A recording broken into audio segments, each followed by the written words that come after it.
Vorremmo sapere qualcosa della tua tecnica di lavoro, che per certi versi mi pare di poter dire somiglia un po' alla pratica cinematografica e per altri è estremamente invece disegnativa, grafica. Bon, ma technique, elle est très simple, c'est que je prends un crayon, je fais un dessin sur une feuille de papier, je mets de l'encre et c'est fini.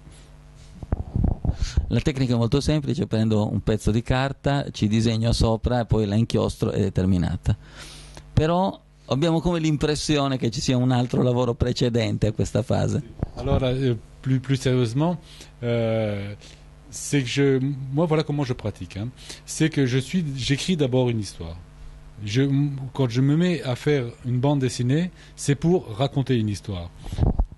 Allora, più seriamente, quando io comincio a fare un fumetto è per raccontare una storia, quindi prima di tutto scrivo la storia. Une fois donc, si j'ai un travail sur le scénario. Mais quand tu dis un travail sur le scénario, tu veux dire avec les dialogues? Domando se quando parla di scenario, cioè di sceneggiatura, sono già pronti i dialoghi. Sì. Si, c'est-à-dire que j'écris toute l'histoire avec pratiquement avec tout, avec les précisions sur les lieux géographiques des situations, le déroulement bien sûr des anecdotes, mais également tous les discours, tous les dialogues, tous les échanges, etc., etc. Ce qui fait qu'au bout du compte, au bout de 1, 2 ou 3 ou 4 moutures, j'arrive à un scénario définitif. Viene scritto la sceneggiatura molto dettagliata con i dialoghi, gli avvenimenti principali, l'ambientazione e alla fine di 1, 2, 3 o 4 versioni si arriva alla stesura definitiva. Ensuite, il y a le travail à proprement parler de la bande dessinée, à savoir le découpage. C'est que ce scénario, je le prends et je le découpe. Et je le découpe image par image, plutôt d'abord séquence par séquence, ensuite image par image à l'intérieur de la séquence. Et je sais que par exemple j'ai 10, 20, 30 ou 40 séquences et que chacune va faire un certain nombre de pages. À partir de ça, je fais, pour moi, mais très rapidement, je le fais pas, c'est pas abstrait comme ça, c'est que je le fais tout simplement avec des roughs. Donc je pratique le rough, je découpe et je fais mon découpage et je place toutes mes images. Allora, una volta scritta la sceneggiatura nei minimi dettagli, arrivato quindi alla versione definitiva della struttura, si passa a quello che in francese si chiama découpage, cioè montaggio. E il montaggio è un montaggio pratico, disegnato, quindi attraverso l'uso di schizzi viene messo sulla pagina e si lavora per sequenze prima e poi per vignette definite una per una. Donc, et là, je fais l'intégralité de l'histoire. Si c'est une histoire de 140 pages, je fais 140 pages. Peut-être pas d'un seul coup, mais au moins d'une manière suffisante pour pouvoir enfin commencer à travailler. Et pour moi, le travail qui va tout de suite après, c'est d'aller m'appuyer sur le réel. Parce que tous mes personnages, ils existent. Les situations existent, mais ce qui est encore un petit peu comme ça dans le flou, c'est l'ancrage dans la réalité de l'histoire, de la fiction que j'ai créée. Et là, ce que je fais généralement, c'est que je m'appuie sur une documentation que j'ai peut-être déjà, parce que j'ai énormément de photos, et si je n'ai pas ces photos, je vais les faire. C'est-à-dire qu'en gros, c'est l'équivalent du cinéma quand je vais faire des repérages. Hein? Allora, una volta che vengono definite le sequenze e le immagini all'interno di queste sequenze, le singole vignette, in pratica si comincia a sviluppare lo storyboard, il cosiddetto storyboard per tutta la storia, non necessariamente in un colpo solo, se si tratta per esempio di una storia di 140 pagine, ma quello che è sufficiente per cominciare a lavorare sulla stesura definitiva di un fumetto.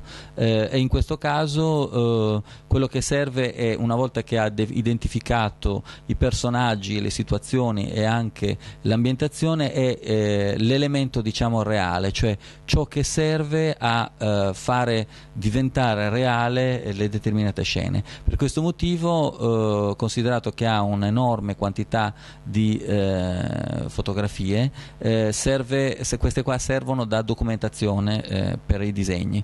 Nel caso in cui le scene destinate a essere disegnate non siano diciamo riferite a delle fotografie precise, fa un lavoro che è simile a quello del cinema, cioè quello delle location. Va nei posti specifici che sono indicati o previsti dalla storia, scatta una serie di fotografie che poi utilizzerà come base per gli sfondi e l'ambientazione precisa della storia.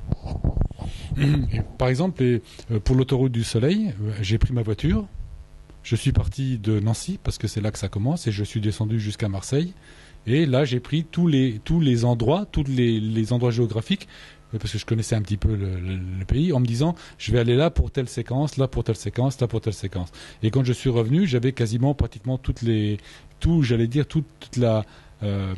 réalité potentielle de mon histoire qui était là sur mes pellicules photographiques.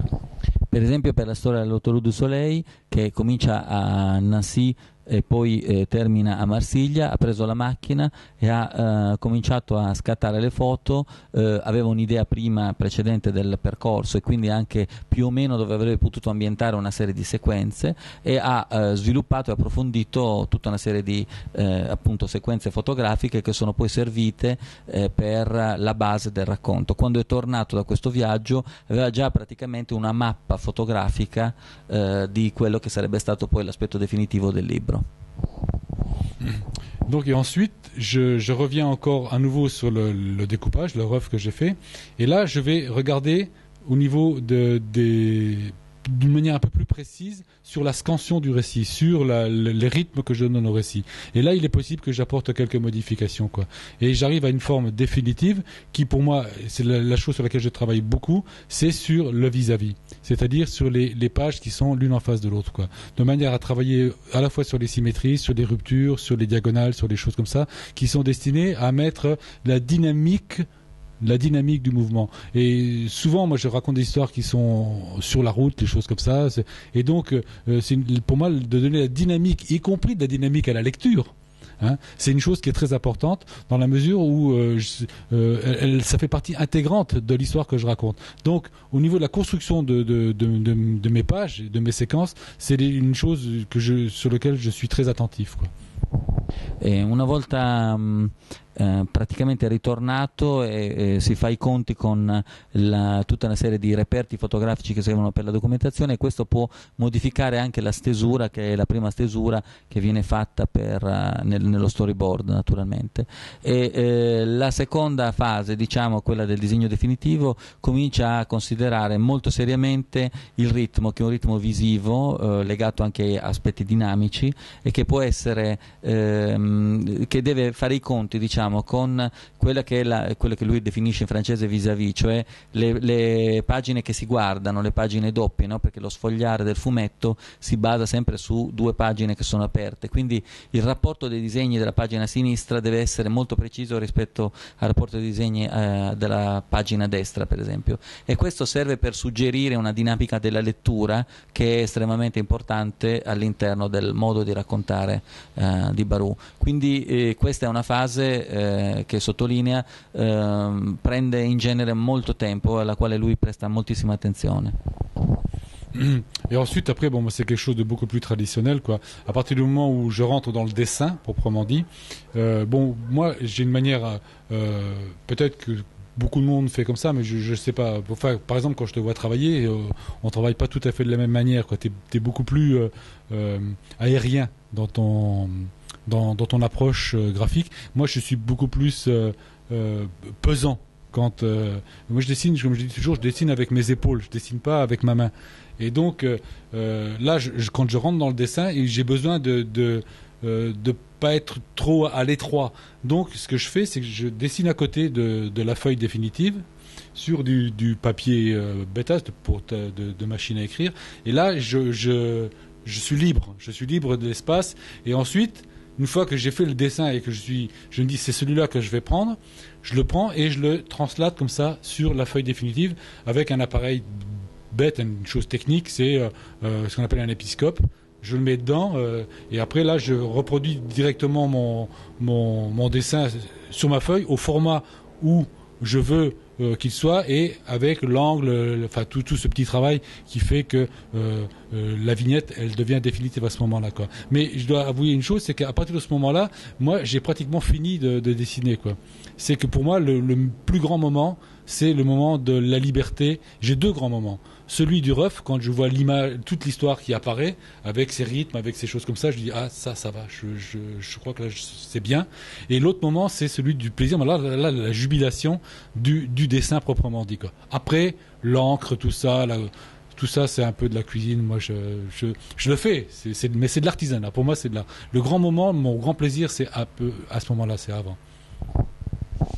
Allora dice che rispetto per esempio al mio lavoro il mio tipo di china è molto più di disegno, è molto più aereo, e che il suo invece è molto più pesante, più disegnato con le spalle, no? Quindi per fare questo ha bisogno di essere libero, di lavorare senza i limiti ristretti della vignetta, quindi utilizza un sistema di schizzi fatti su una carta come quella del fotocopia, insomma carta da macchina da scrivere, nel quale è estremamente libero, è estremamente gestuale. Infatti la sua china è anche molto forte, no? Contrastata, segni sottili, segni molto molto grossi e espressivi.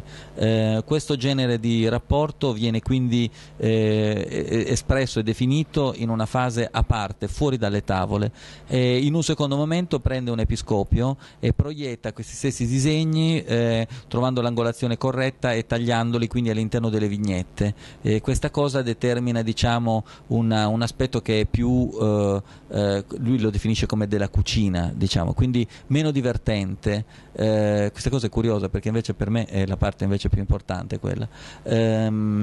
Per Barù quindi le parti più entusiasmanti e più creative, più positive sono quelle dello storyboard, nel quale la storia praticamente nasce visivamente come primo impatto, e secondariamente quella del disegno libero, in cui lo storyboard diventa il disegno definitivo però a parte, diciamo, prima quindi di essere ingabbiato nelle griglie specifiche del fumetto.